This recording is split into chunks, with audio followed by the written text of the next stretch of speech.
Hello, I'm Tara Brabazon. I'm the Dean of Graduate Research at Flinders University, and welcome to Vlog 24, How to Finish Your PhD. A doctoral candidature lasts for 3 years, and those 3 years are filled with joy, excitement, happiness, disappointment, and often a lot of self-disgust as well. And if you think about it, there are very few events in our life, things that happen, where so much time is spent for one outcome that emerges at the end of it. So that's why it is a period of stress, of problem, of confusion, of personal and emotional challenges. Now, of course, I'm living this period of emotional challenges at the moment. 5 of my students are completing their PhD in the next 6 months, so I really understand what's going on here. And one of my legendary students, the legendary Mick, hello Mick, asked his supervisor and dean if I would talk about how to finish a PhD, what happens in the final year, what happens in the final 6 months, and how I can make it a little bit easier for Mick and for every single one of you. As always, Mick, that is a truly brilliant suggestion, and it's my great pleasure to deliver on that suggestion today. Now, for our students who have just started, so they're in their first year, I always say, and you'll hear me say it a lot, start with the end in mind. So it's very important, even at the start of your candidature, that you are predicting what the end, what the final year will look like. For our guys and gals in the middle of their candidature, this is a really important time. I want you to start to plan that final year. So use the vlog today to think about, visualize what that final year will be like and how you, yes you, are going to plan for it. And for my wonderful, important, extraordinary men and women who are in their final year of their candidature, this one is for you. And there may be one thing, just one thing, that I say that might help you today, make you feel better, but also might speed up that candidature a little bit. What I want to say to you is you can do this. You have the intellectual ability. The point of being admitted into a doctoral program, the point of a candidature, is it shows that you have the intellectual ability.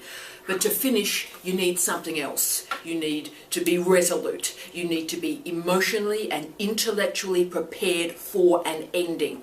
And that is what I hope to deliver to you today. So what I'm going to do very quickly is present 10 quick and clear strategies for you to think about in terms of enabling, supporting, and making your 3rd year of your PhD the best it can be. Are you ready? Let's do it. Tip 1. Planning is everything.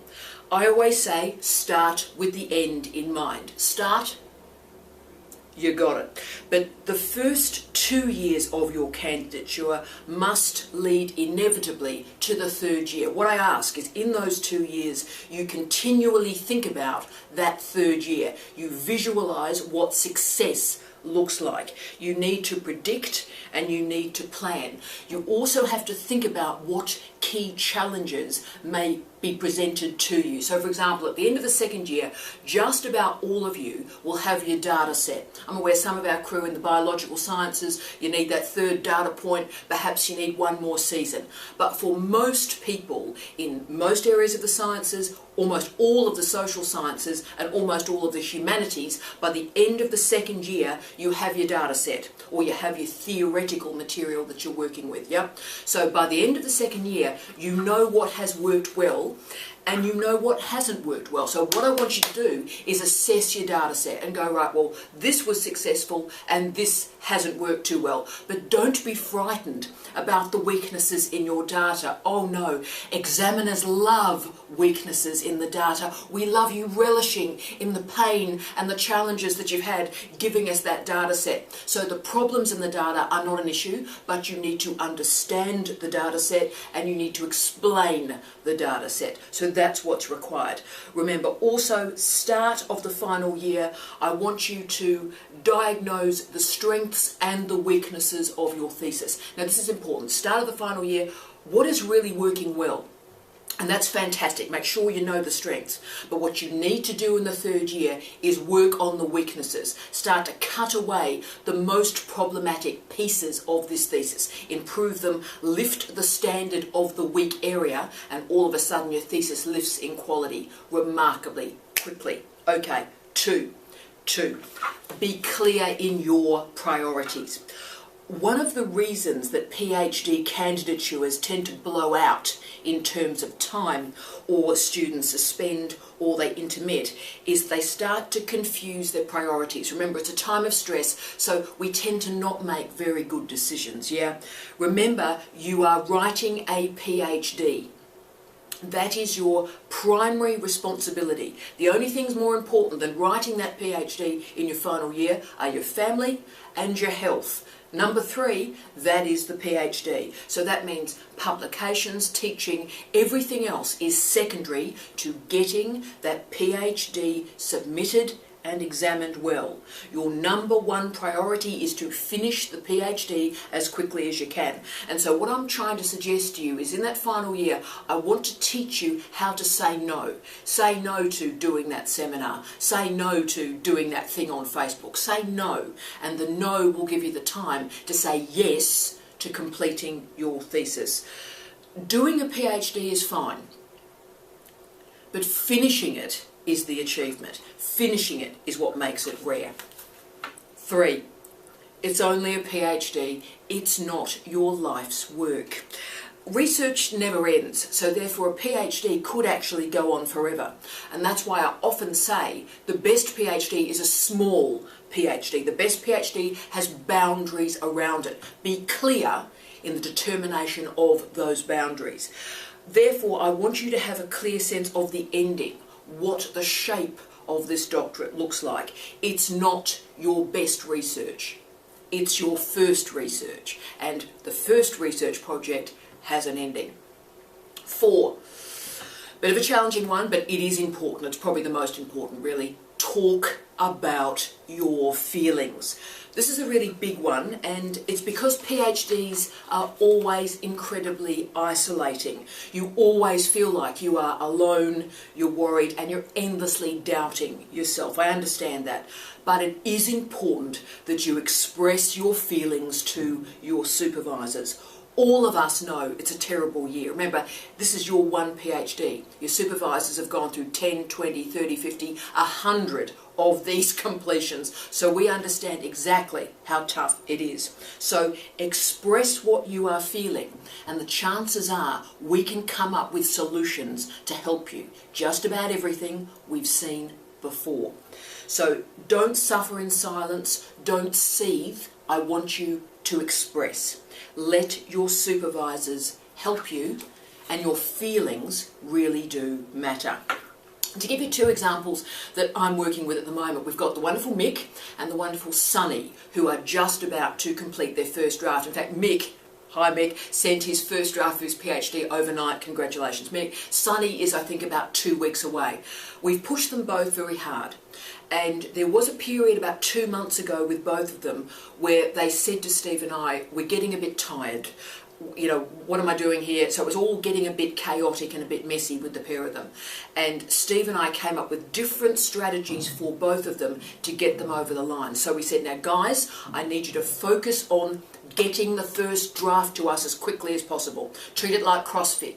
Give it to us with intensity. So we pushed them to complete the first draft. And now that they have pretty well done that, we have different and bespoke strategies in place for both of them to now ensure that with quality and intelligence, we can move from first to final draft. So for example, in the case of Sunny, the moment she gives us that first draft, we're going to have 2-week patterns, two fortnightly patterns, if you will. And in that fortnight, we're going to do 1 draft of the doctorate each fortnight, and we're also going to produce for her 1 refereed article. So every fortnight has a plan. 1 draft of the thesis, 1 article. With Mick, every fortnight we'll show one draft of the PhD, but also we're going to work on the 2 books that are coming out of his PhD. One an academic book and one a trade book. So again, we have a pattern in place, we have a plan in place. So yes, the thesis gets completed, but also we keep the candidates themselves quite fresh and focused on the future. So the key is get to that first draft, then find ways to freshen yourself to get to the last draft to completion. 5, do a diagnostic on your software, your hardware and your wetware before you commence your final year. We all know days, weeks, months of our lives get wasted sorting out nightmares with endnotes, with footnotes, with, the bullet points, with the last bullet point that doesn't quite go down the line. It is the path to madness, spelling checking, all sorts of stuff like this. It really takes days, weeks, months of our lives. So with a year to go, I want you to do a diagnostic for me. Make sure that you've got all your hardware in place, that your computer is working fine, you have 2 external hard drives, and every day you update your thesis on one and then the other, one and then the other. Important, once a week, send your PhD to yourself via email. These are important hardware and software aims. But finally, I do want you to do a wetware checkup. With 1 year to go, have you got all the information literacy skills you require to get that thesis over the line? And if you have any doubts, go and see a librarian. Librarians are the Jedi Knights of a university. Go and see them. They will bestow knowledge on you. You will learn so much from them, guys. So please use our wonderful librarians and information literacy professionals, and any challenges you might have, they can solve it with a year to go. Important. 6, make sure that you've read your university regulations. Now, when we all start a PhD, it's based on assumptions. We start a PhD based on a vibe, a notion of what a PhD is, and that's okay. But when you complete a PhD and when it's examined, that's based on regulations. So at the start of your final year, I want you to do a Google search for me. I want you to go through the Flinders website or your particular university website for all our friends around the world who watch these. Bless you, big hi. So I want you to have a look clearly at your university regulations and really understand them. So what is the length of the particular thesis in your faculty as required? Are there particular specifications? Are there particular templates required or a structure? How, for example, are you logging publications and ownership of those publications? Very important that that work is done. 7, crucial, do not underestimate the importance of your health. Now, never, ever, ever skip exercise, walking, quality food. Your health really matters. No matter how busy you are, I want you to find 1 hour a day and go for a walk. As most of you know, I do a lot of work on the quantified self, so I'm very interested in movement cultures. Yes, I'm wearing a Fitbit right now. Yes, I have an iWatch right now. They are electronic reminders to me to move, because I want you to remember, when you move your body, you're also able to move through ideas. So keep yourself fit, healthy and well. And by the way, find me on Fitbit. I aim to get to 20,000 steps a day. So come and join me, join my little grouping, and we'll keep you well and fit and healthy, and your brain also well, fit and healthy. 8, important, remember that you have a career. It is important to plan for it. It is important that completing your thesis is an absolute priority, but I understand one of the great barriers that emerge when completing a PhD is you're frightened about what is coming next. The literature shows that, so I really understand that. So it is important to have a plan in place so you have a sense of what will happen next. So take one meeting very early in your 3rd year with your supervisor and start to visualise and plan out the post candidature future. So have a sense about what will happen while the thesis is being examined, and have a sense about all the different career trajectories that may be available to you. The key truth, though, that you must recognise is the foundation of a career is a PhD. An incomplete PhD is not going to help your career, not. But what we need to do is increase your chances so the thesis is completed, but you also have a shape and a texture to what your future will look like. Yeah. 9, build relationships. Wow. It is important in the final year that you do keep connected with your industry, whether it be the higher education industry or other industries that you're interested in working in and with and for. So that might involve sending out emails, keeping up to date on Twitter, keeping your LinkedIn profile up to date. I'm doing another vlog for you at the moment about employability and employment options, and some of the research I've already found is suggesting that only 30% of the jobs that are available are advertised. I'm going to try and triangulate that data because that seems quite remarkable, but think about that. 30% of the jobs that are available are advertised. So therefore your thesis matters, but so does the development of the relationships around your thesis to get you work. So every day spend some time. Go on Twitter, look at the connections. Go on LinkedIn, look at the connections.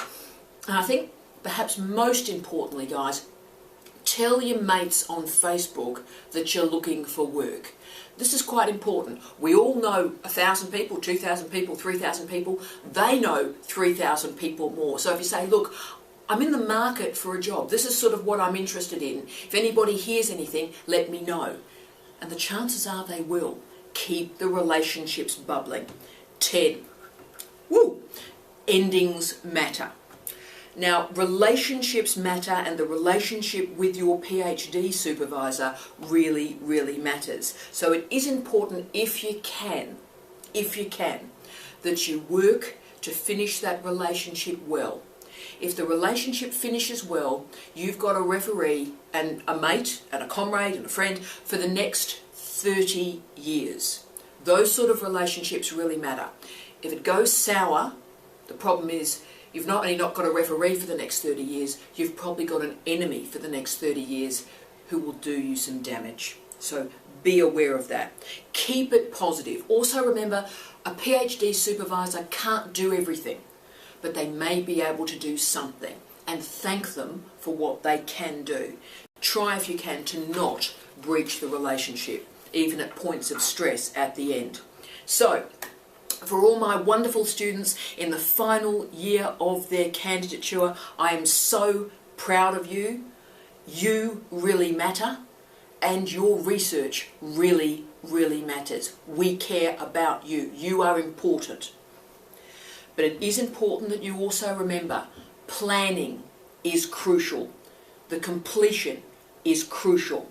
Personal health is crucial, and keep those relationships as strong and as active as you can. So make sure you have a great week. I'd love to hear from you guys and gals in the final year. You send me an email anytime. Beck, hi. Send me emails anytime. Love to hear from you. And as always, I wish you love, light, and peace. Tea out.